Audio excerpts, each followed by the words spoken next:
Psachim, Daf, Kouf, Chafalef, Hamoud Bet, le dernier Hamoud de Maseret Psachim. C'était long, 200 jours environ, même exactement d'ailleurs 200 jours.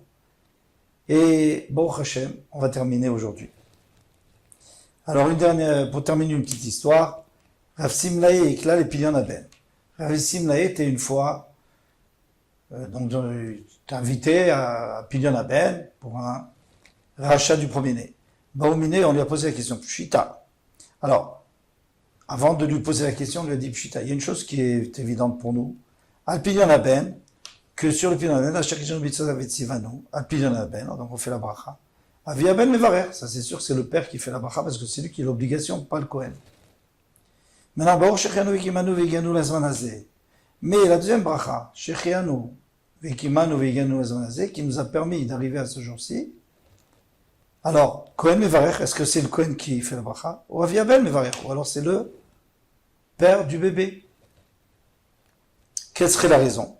Kohen Mevarer, le Kohen ferait la bracha, dit Kamateana Leyele, parce que il a un grand profit, c'est beaucoup, hein.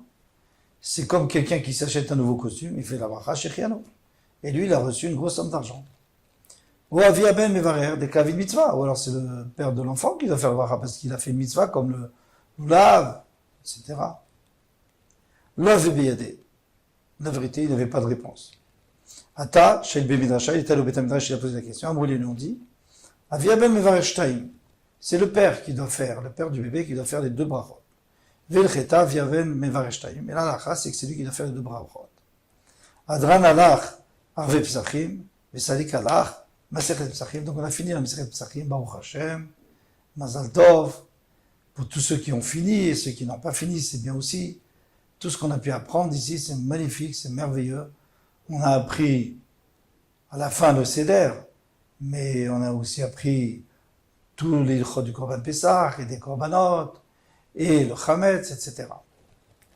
Alors maintenant, il faut expliquer pourquoi on termine avec cette histoire, quel rapport entre Pidyon Aben et Psachim. Alors vous allez me dire, c'est simple. Comme dit le Ben Ishraï, il dit, mais tout le Pessah, c'est quoi? Pessah, c'est-à-dire qu'Hachem a sauté. Donc il a passé nos maisons, il a épargné nos Bechorot, et il a tué les Bechorot, les premiers-nés, les Mitzrim.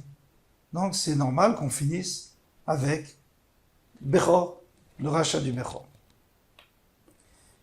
On va finir aussi avec une halakha et puis après avec une agada. Les chatechila, il faudrait manger l'afikoman avant chatzot. Pour faire comme Rabbi Elazar ben Azaria, bien que l'halakha est comme Rabbi Akiva, mais on veut faire la chumra comme Rabbi Elazar ben Azaria. Donc on termine avant Chatzot.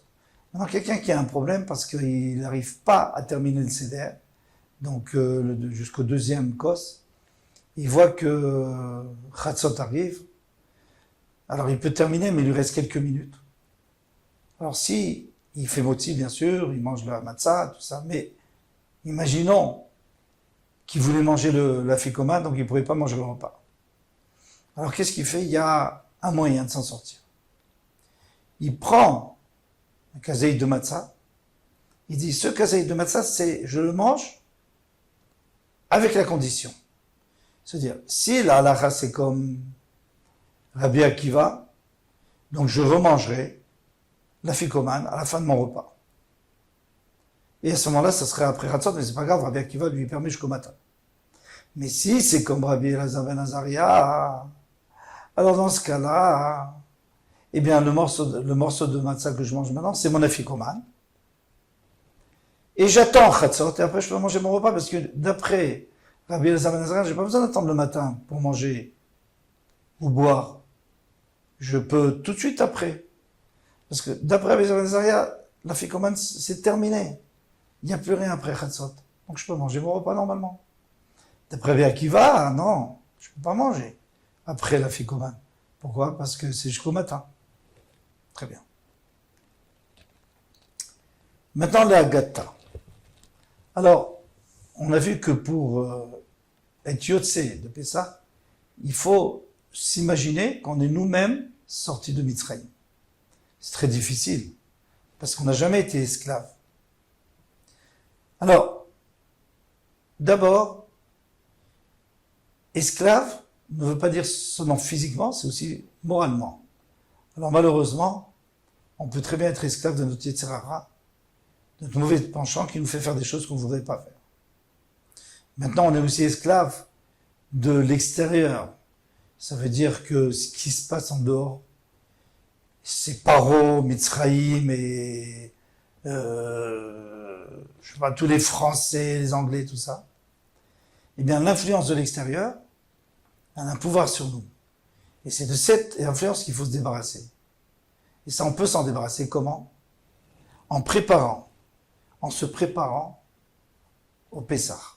Comment on se prépare à la fête de Pessah? Déjà, en exterminant tout le Chametz. Alors, encore une fois, le Chametz, c'est du matériel, ça a fermenté. Mais il y a aussi du Chametz spirituel. C'est ce qui fermente dans notre cœur. Par exemple, la gava, l'orgueil, la colère, la tristesse, toutes ces choses qui fermentent et qui apportent que du mal. Donc si on arrive à se débarrasser de ça, c'est déjà extraordinaire parce qu'on est libre. Ensuite va arriver Pessah toujours au printemps. Pourquoi, nous dit le Shuredat? Il dit parce qu'au printemps, on est libéré matériellement, donc on peut aussi s'imaginer qu'on se libère spirituellement. C'est quoi matériellement? En hiver, on est enfermé à la maison, et même quand on sort, on a un manteau et des pulls. Et là, d'un seul coup, il fait bon, on peut sortir, on peut se promener, et il y a des fleurs, il y a des oiseaux, etc. Donc ça, déjà, c'est encore une autre aide qu'on peut avoir pour se libérer, se sentir donc esclave, et maintenant se libérer matériellement et physiquement et matériellement. Ensuite,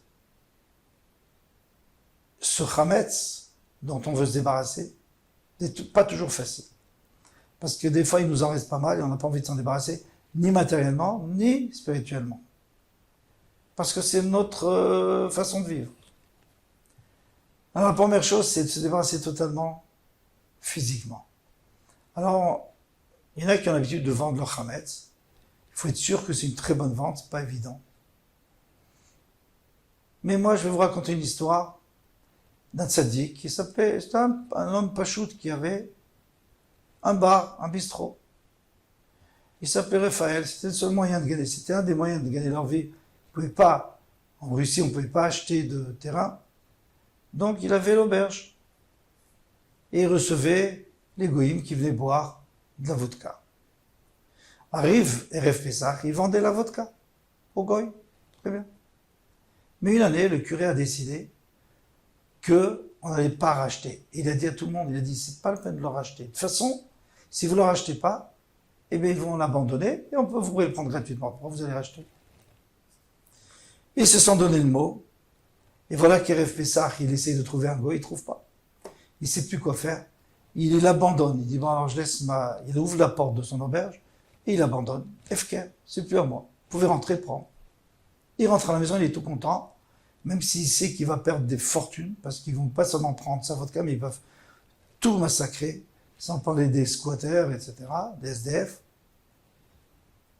C'est pas grave, lui était heureux, il sait qu'il va passer un bon Pessah, et qu'il a fait un sacrifice. C'est ça le Korban Pessah, c'est un sacrifice. Quelqu'un qui fait un sacrifice, il est heureux. Il a passé un merveilleux Pessah comme jamais. Eh bien, Motzei Pessah, il va pour essayer de voir les dégâts. Et qu'est-ce qu'il voit là-bas? Deux gros chiens qui gardent. Et les voisins lui disent, mais d'où t'as sorti des chiens pareils? Il y a beaucoup de gens qui voulaient rentrer et ils ont eu peur. Et les chiens, ils n'ont pas laissé rentrer. Alors il se met à pleurer, il dit, je comprends pas, je voulais faire une mitzvah, de me débarrasser de mon Chametz, Hachem n'a pas accepté. Qu'est-ce que je fais maintenant? Il va chez le Rav, il dit, c'est pas grave, toi tu as fait ta mitzvah. Après, si Hachem a voulu te protéger, et garder ta fortune, bien tant mieux. Mais il n'était pas d'accord avec ça. Il a dit non, moi j'abandonne. Et il a tout sorti, il a tout versé. Il a dit Chametz qui est passé Pessah, moi je veux pas.